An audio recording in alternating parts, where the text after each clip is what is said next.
Assalamualaikum warahmatullahi wabarakatuh.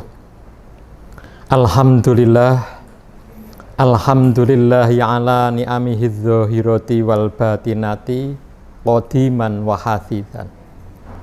Wassalatu wassalamu ala nabiyyihi wa rasulihi Muhammadin wa alihi wa sahbihi alladzina saru fi nusrati dinihi sayron hafizan. Wa ala adbaihim alladzina warithu ilmahum wal ulama'u warasatul anbiya akrim bihim warithan wa maurusan. Amma ba'd. Qala Allah Ta'ala fil Qur'anil Karim, a'udzu billahi minasy syaithanir rajim. Bismillahirrahmanirrahim. Ya ayyuhalladzina amanu kutiba alaikumusiyam kama kutiba alal ladzina min qablikum la'allakum tattaqun. Al-ayah. Bapak-bapak, ibu-ibu, saudara-saudara, pemirsa channel Kajianmu Magelang di mana saja berada, sungguh kita bersyukur kepada Allah Subhanahu wa Ta'ala.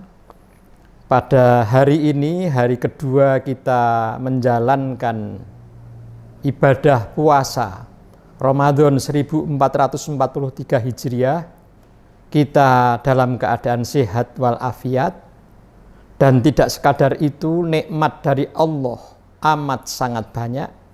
Entah itu nikmat lahir maupun nikmat batin. Nikmat yang saat ini sampai kepada kita, tapi juga nikmat yang dulu-dulu. Sehingga kesyukuran kita kepada Allah layak apabila kita tidak kemudian meninggalkannya. Rasa syukur kita harus sungguh-sungguh. Syukur dalam hati, tapi syukur dalam ucapan, serta syukur dalam perbuatan kita.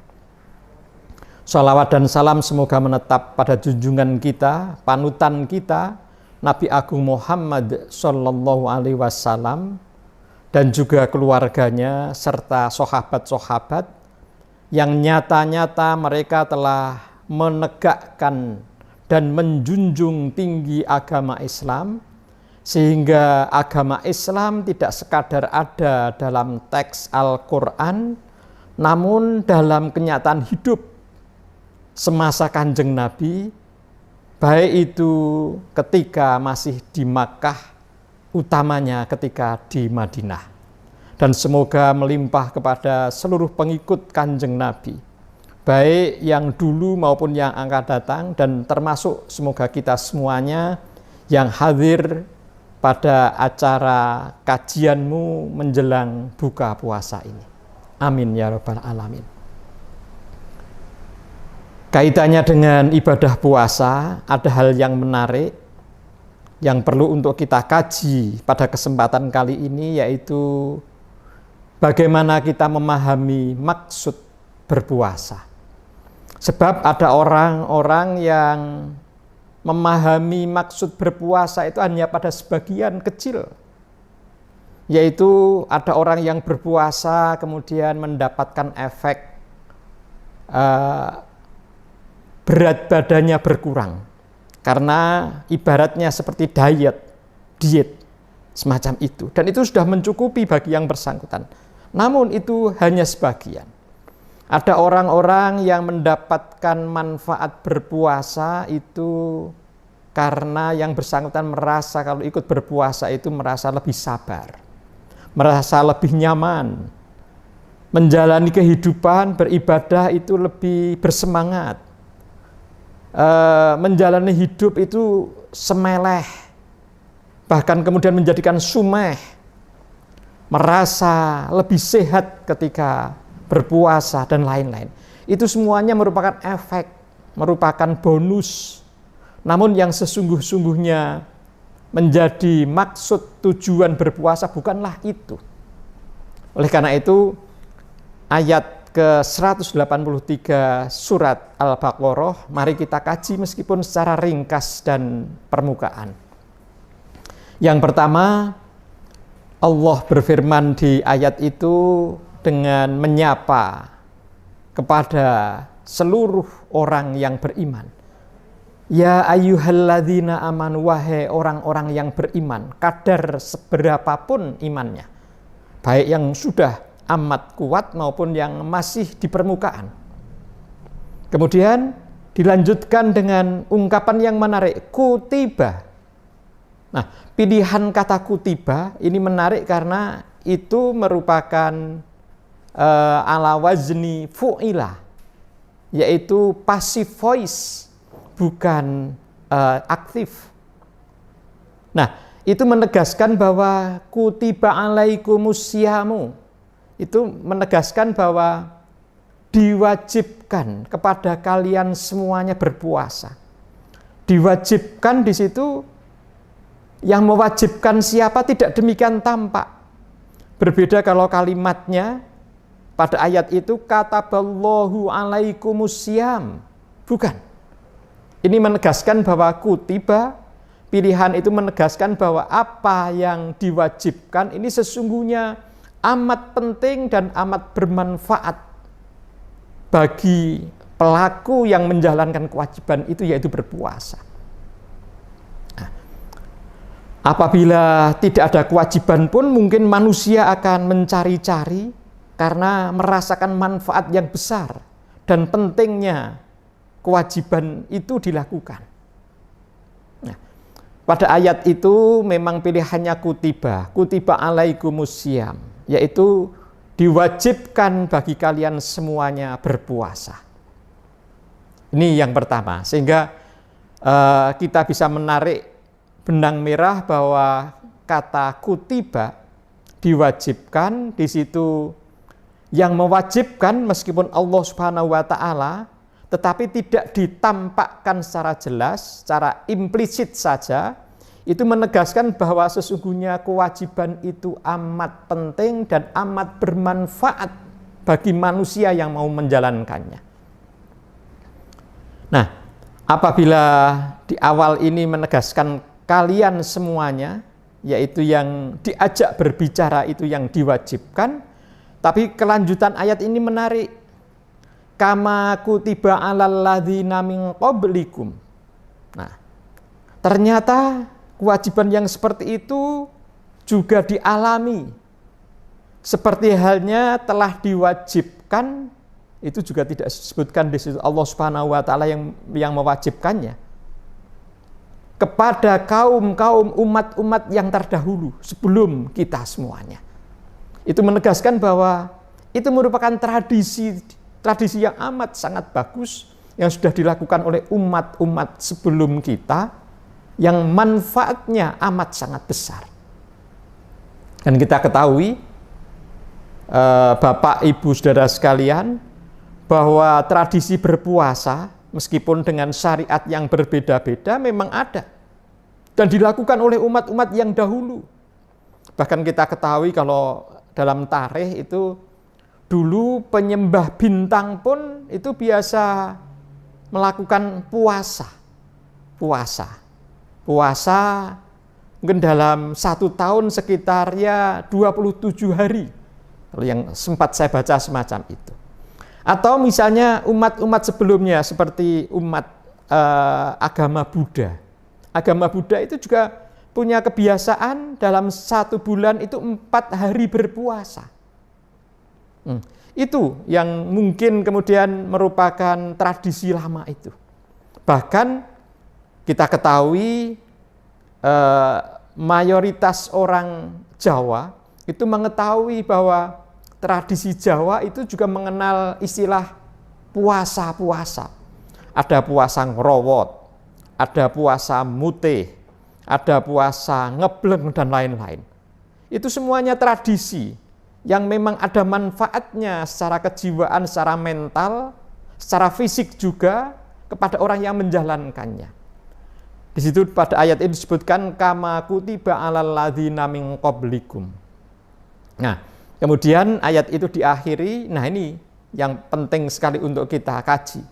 La'allakum tattaqun, agar kalian semuanya mampu meraih derajat takwa, agar kalian semuanya bertakwa.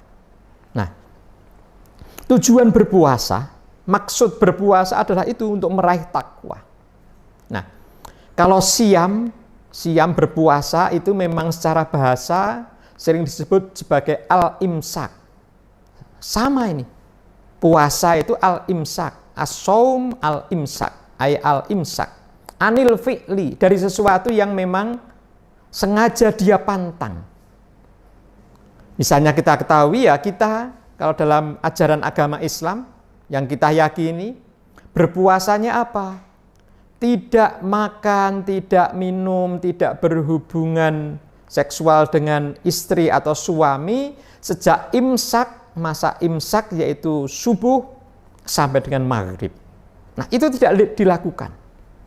Tidak dilakukan. Dan itu yang menjadikan kemudian yang bersangkutan berusaha untuk melakukan secara fikih, namun sesungguhnya ada di balik itu secara hakiki. Al-imsaku anil fi'li.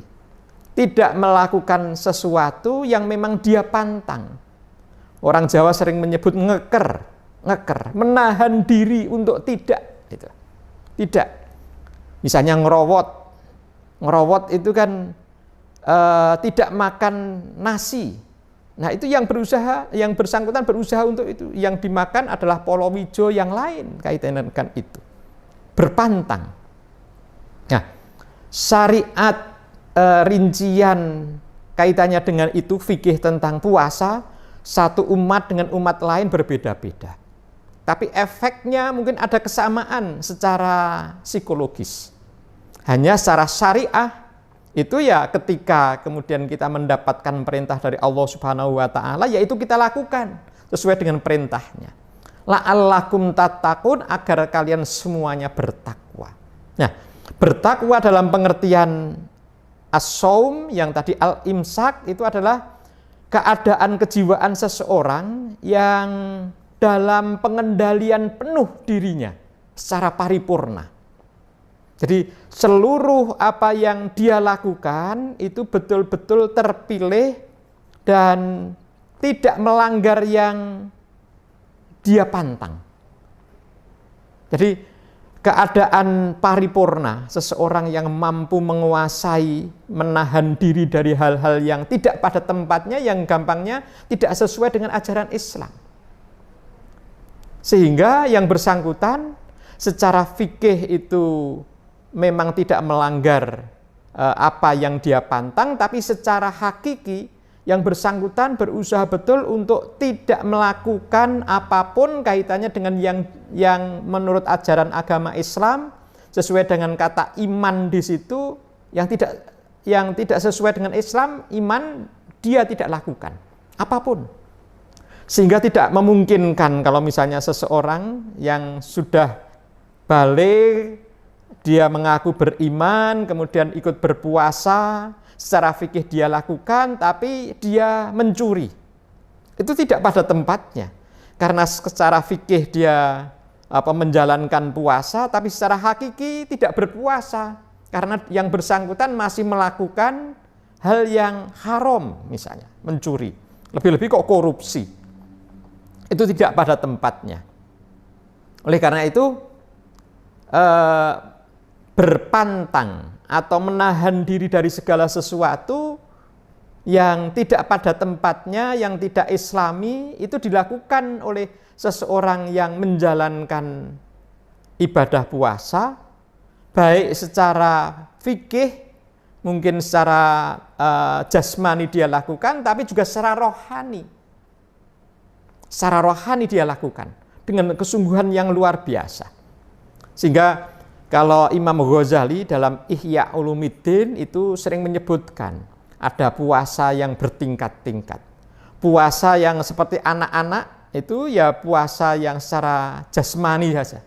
Ya dia lakukan, tidak makan, tidak minum, semacam itu. Tapi belum sampai ke yang lebih khusus. Inderanya belum semuanya kemudian dipuasakan. Sehingga itu tercakup juga indera kita, mata kita, tangan kita, kaki kita, pikiran kita, itu semuanya juga kita puasakan. Tidak melakukan hal-hal yang tidak pada tempatnya.